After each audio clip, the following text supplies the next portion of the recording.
Hi Cody, we're on day 6 here, so we'll get started now. I've got my mic going. So, day 6 here on our overland tour of West Africa. We're in the town of Kenitra, which is about 2 hours north of Rabat, which is the capital. It's been a very eventful couple of days.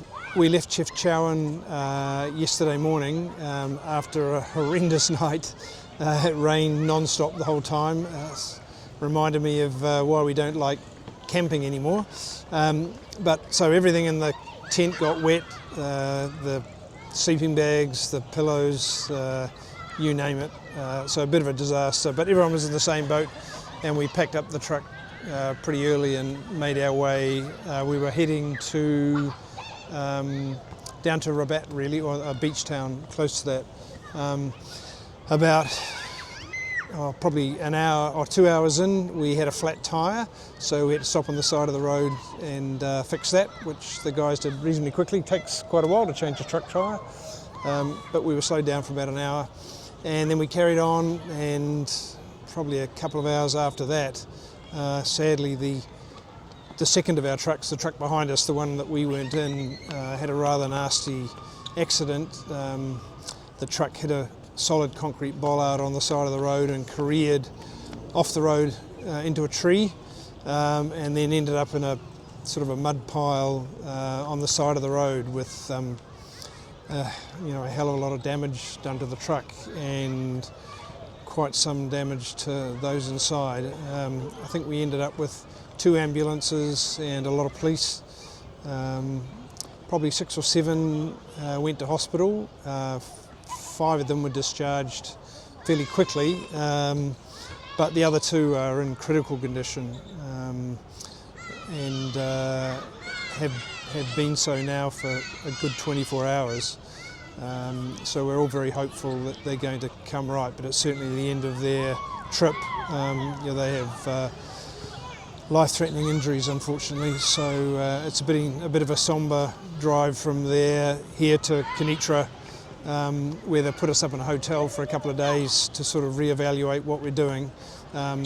So I think we'll find out tomorrow what the plan is.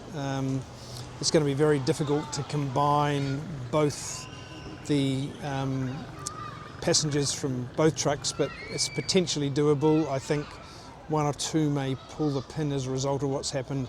Even those that weren't badly injured were really shaken up. It was very close to being somewhat, even more serious than it was, because the truck could have tipped over and it went up on one side and came back down very fortunately, otherwise it could have been a real mess. Anyway, we'll find out more tomorrow, but we're looking forward to carrying on, but we're very hopeful that those who are in hospital again overnight in ICU will turn things around and start their road back to recovery. So this is day 8 of our overland trip around West Africa. We spent a couple of nights in Kenitra after the accident, just sort of trying to get 1 or 2 options available, and while we got the 2 injured guys that are still in hospital stabilised. Sadly, they're still in intensive care in a coma, but they're in a coma to keep them in a sort of a sedated state, while one of them's got an infection of some sort, which isn't helping things. But both embassies are now looking to repatriate them back home. They'll get a medical team down and get them out of Morocco. So sadly, we'll be leaving them and losing them, and a couple of others have decided to leave as well. I guess it's all been a bit traumatic, which is understandable. So we drove down from Kenitra down to Madria, and that's a seaside town. There was a camping ground there, and we took absolutely everything out of the trucks. We've got to go from probably 14 people to 23.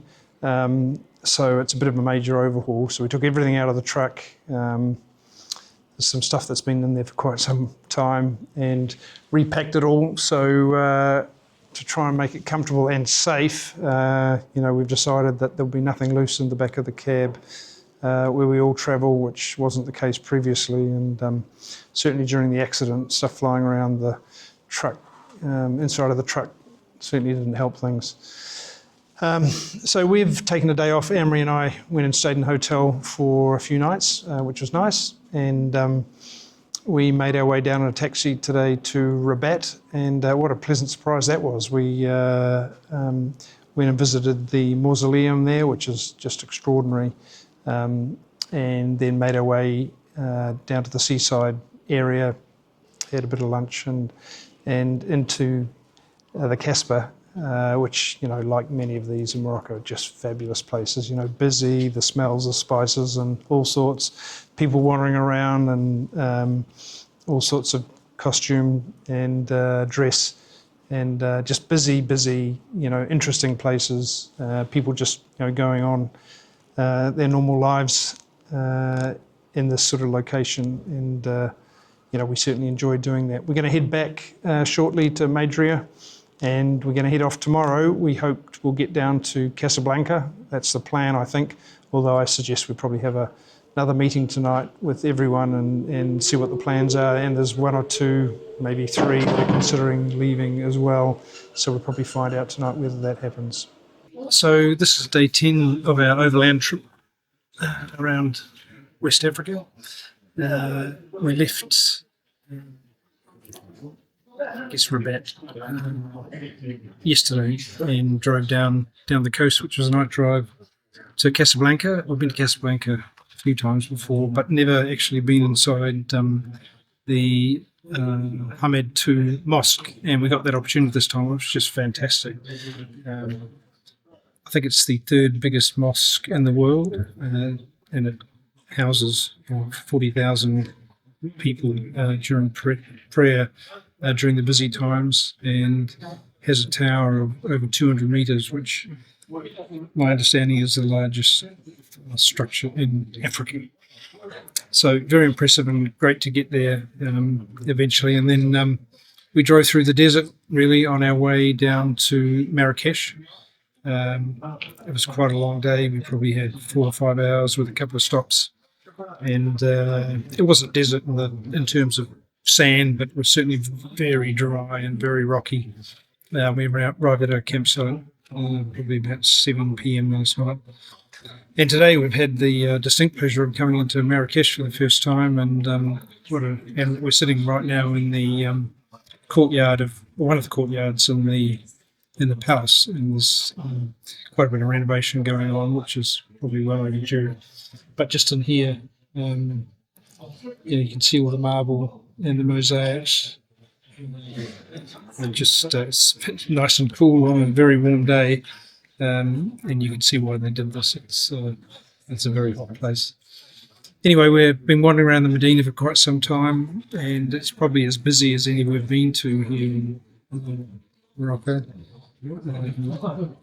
Selling the same stuff, things for the locals and plenty of stuff for the tourists. We do like the restaurants. You can just sit there and watch the world go by, and there's all sorts of things going on. And part of what we like about Morocco, which is the busyness, and the people are very friendly. Although I probably wouldn't trust them. We continually get led by under the guise of showing us somewhere to go, and it actually turns into a paid tour of some sort. But maybe we're sort of gaining a little bit of experience, and we don't get caught out quite so often with that. But they seem so genuine when they start, and it's not till you get a little bit further on that you find you're getting further and further away. Just as an example, the palace we're in now, a guy swore to us black and blue that it was closed today, and that we needed to go down and see the tannery and the Jewish section, and started on our way, and we thought, this doesn't sound quite right, and sure enough, but that's fine. That's what they're like, and that's how they make a living, and we just have to accept that. Yes, ma'am. Oh.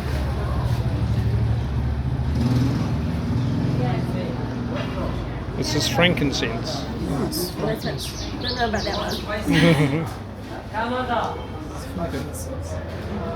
I love spices. All the different spices. Ginger. This is saffron. It's orange. Saffron? Yeah, saffron. It's orange. I love